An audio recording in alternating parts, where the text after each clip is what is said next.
నమస్తే, welcome to our channel Ranjith talks, voice of common man. KCR గారు ఎక్కడికి వెళ్ళారు, అసలు ఎక్కడున్నారు, ఎప్పుడు మీ దర్శన భాగ్యం అని చెప్పి ప్రజలంతా కూడా అడుగుతూ ఉన్నారు.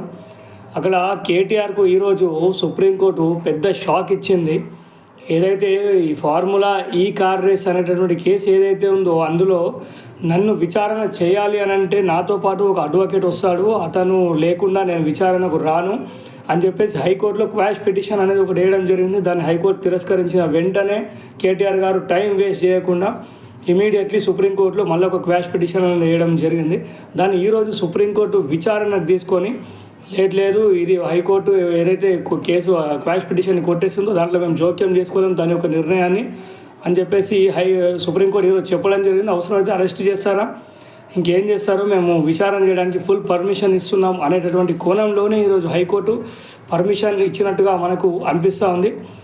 ఈరోజు చూసుకుంటే కేసీఆర్ గారు కూతురు కవిత లిక్కర్ స్కామ్లో ఇరుక్కున్నప్పుడు కూడా ఆయన బయటకు వచ్చి నేరుగా నా కూతురు పైన కుట్ర చేస్తున్నారు, మా ఫ్యామిలీ పైన కుట్ర చేస్తున్నారు, అధికారం వచ్చింది కదా కాంగ్రెస్కి అని చెప్పేసి వాళ్ళు పాత పగలు తీర్చుకునేటువంటి ప్రయత్నాలు చేస్తున్నారు అని ఈ రకమైనటువంటి కామెంట్స్ ఏమీ చేయకుండా సీఎంగా ఉన్నప్పుడు అదే ఫామ్ హౌస్లో ఎలా అయితే కమిట్ అయిపోయారో సీఎం పదవి పోయిన తర్వాత కూడా కూతురుకు అంత పెద్ద ప్రాబ్లం వచ్చి ఎన్ని రోజులు జైలుకు పోయినా కూడా ఆమె గురించి బయట ఏం ప్రస్తావన చేయకుండా అసలు ఎలాగండి ఇలా. ఈరోజు చూసుకుంటే కేటీఆర్ గారిని సుప్రీంకోర్టు అంటే ఈరోజు చూసుకుంటే రేవంత్ రెడ్డి ప్రభుత్వం ఈరోజు అరెస్ట్ చేసేటటువంటి వాతావరణం కూడా కనిపిస్తోంది. అయినా కూడా కేసీఆర్ గారు మరి బయటకు వచ్చి ఈ విషయంపై ఏమైనా స్పందిస్తారా లేదా అనేది మనం చూడాల్సినటువంటి అవసరం ఉంది. ఆయన 10 ఏళ్ళు ముఖ్యమంత్రి చేసినటువంటి మనిషి, ఆయన సొంత కుటుంబానికి ఈరోజు ఇలాంటి సమస్యలు వచ్చినప్పుడు పట్టించుకోకుండా ఉండడం అనేది ఎంతవరకు కరెక్ట్ అనేది అర్థం కావట్లేదు. ఈరోజు చూసుకుంటే ఏసీబీ కావచ్చు, ఈడీ కావచ్చు చాలా దూకుడుగా వ్యవహరించేటటువంటి పరిస్థితి కనిపిస్తూ ఉంది ఇక్కడ ఈరోజు సుప్రీంకోర్టు ఇచ్చినటువంటి తీర్పుకు సంబంధించి.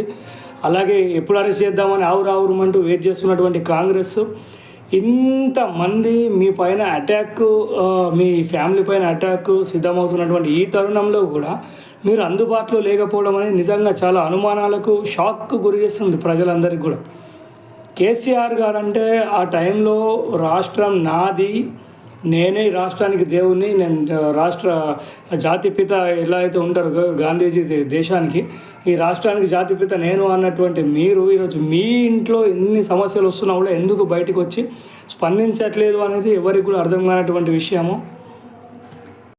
కాబట్టి ఇప్పటికైనా కేసీఆర్ గారు బయటకు వచ్చి మాట్లాడి తన స్పందనను ప్రజలకు తెలియజేయాలని చెప్పేసి కోరుకుంటున్నాం. ఈ నేపథ్యంలో ఇవాళ కేటీఆర్ గారు దాఖలు చేసిన క్వాష్ పిటిషన్ ఏదైతే ఉందో అలాగే రేవంత్ రెడ్డి గారు కూడా ఆ కేటీఆర్కు సంబంధించిన మ్యాటర్ వినే ముందు మాది కూడా ఒకసారి వినండి అని చెప్పేసి కేవియట్ దాఖలు చేయడం జరిగింది. కేటీఆర్ దాఖలు చేసినటువంటి క్వాష్ పిటిషన్ పైన రేవంత్ రెడ్డి సర్కార్ దాఖలు చేసిన కేవియట్ దానిపైన కూడా ఈరోజు సుప్రీం విచారణ జరిపి ఫుల్ పర్మిషన్స్ అనేది ఇవ్వడం అనేది జరిగింది. అండ్ తన కంప్లైంట్, తన క్లయింట్ పైన అనవసరమైనటువంటి కేసుల్లో ఇరికించే ప్రయత్నం చేస్తున్నారని చెప్పేసి కేటీఆర్కు సంబంధించిన అడ్వకేట్ మాట్లాడడం అనేది జరిగింది. చూద్దాం ఇంకా ఇది ఎంతెంత ముందుకెళ్ళేటటువంటి పరిస్థితులు ఉన్నాయో మనం చూసి ఎప్పటికప్పుడు మీకు ఈ విషయం పైన అప్డేట్స్ అందించే ప్రయత్నం చేస్తుంటాను. Thank you very much. Please subscribe our channel.